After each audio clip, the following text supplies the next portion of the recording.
ನಮಸ್ಕಾರ ಗೆಳೆಯರೇ, ನನ್ನ ಯೂಟ್ಯೂಬ್ ಚಾನೆಲ್ಗೆ ಸ್ವಾಗತ. ಇಂದು ನಾವು ಶಿವನ ಉಗ್ರ ರೂಪವಾದ ಶ್ರೀ ವೀರಭದ್ರನು ಯಾವ ಕಾರಣಕ್ಕೆ ಅವತರಿಸಿದನು ಎಂಬ ರೋಚಕ ಇತಿಹಾಸವನ್ನು ತಿಳಿಯೋಣ ಬನ್ನಿ. ದಕ್ಷನ ಅಹಂಕಾರ ಮತ್ತು ಅವಮಾನ. ನಿಮಗೆ ತಿಳಿದಿರುವಂತೆ ಬ್ರಹ್ಮಪುತ್ರ ದಕ್ಷ ಪ್ರಜಾಪತಿಯು ಅಹಂಕಾರದಿಂದ ತುಂಬಿದ್ದನು. ಆತನ ಮಗಳಾದ ಸತೀದೇವಿಯು ಪಾರ್ವತಿ ಮಹಾದೇವನನ್ನು ವಿವಾಹವಾಗಿದ್ದಳು. ಆದರೆ ದಕ್ಷನಿಗೆ ಶಿವನ ವೈರಾಗ್ಯದ ಜೀವನವನ್ನು ಕಂಡರೆ ಮೊದಲಿನಿಂದಲೂ ಇಷ್ಟವಿರಲಿಲ್ಲ. ಒಂದು ದಿನ ದಕ್ಷನು ಹಮ್ಮಿಕೊಂಡಿದ್ದ ಮಹಾಯಜ್ಞಕ್ಕೆ ಎಲ್ಲಾ ದೇವತೆಗಳನ್ನು ಆಹ್ವಾನಿಸಿದನು. ಆದರೆ ಉದ್ದೇಶಪೂರ್ವಕವಾಗಿ ತನ್ನ ಅಳಿಯನಾದ ಶಿವನನ್ನು ಮಾತ್ರ ಆಹ್ವಾನಿಸಲಿಲ್ಲ. ಸತೀದೇವಿಯ ತ್ಯಾಗ. ಆಹ್ವಾನವಿಲ್ಲದಿದ್ದರೂ ಸತೀದೇವಿಯು ತನ್ನ ತಂದೆಯ ಮನೆಗೆ ಹೋದಳು. ಆದರೆ ಅಲ್ಲಿ ದಕ್ಷನು ಶಿವನನ್ನು ಹೀನಾಯವಾಗಿ ನಿಂದಿಸಿದನು.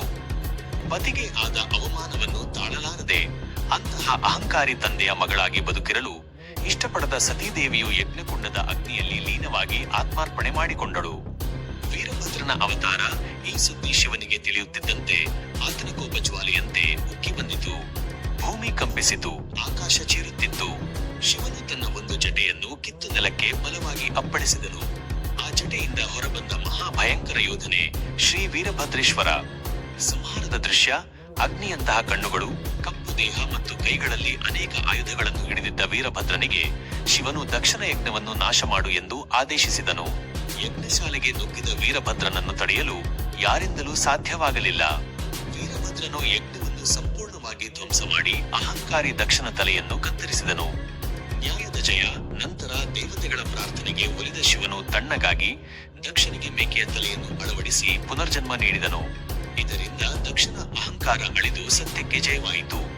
ಸಂದೇಶ: ಶಿವನ ಕೋಪವು ಅಂಧಕಾರವಲ್ಲ, ಅದು ನ್ಯಾಯದ ರೂಪ. ಅಹಂಕಾರವು ವಿನಾಶಕ್ಕೆ ದಾರಿಯಾದರೆ ಭಕ್ತಿ ಮತ್ತು ವಿನಯವು ಶಿವನ ಆಶೀರ್ವಾದವನ್ನು ತಂದುಕೊಡುತ್ತದೆ.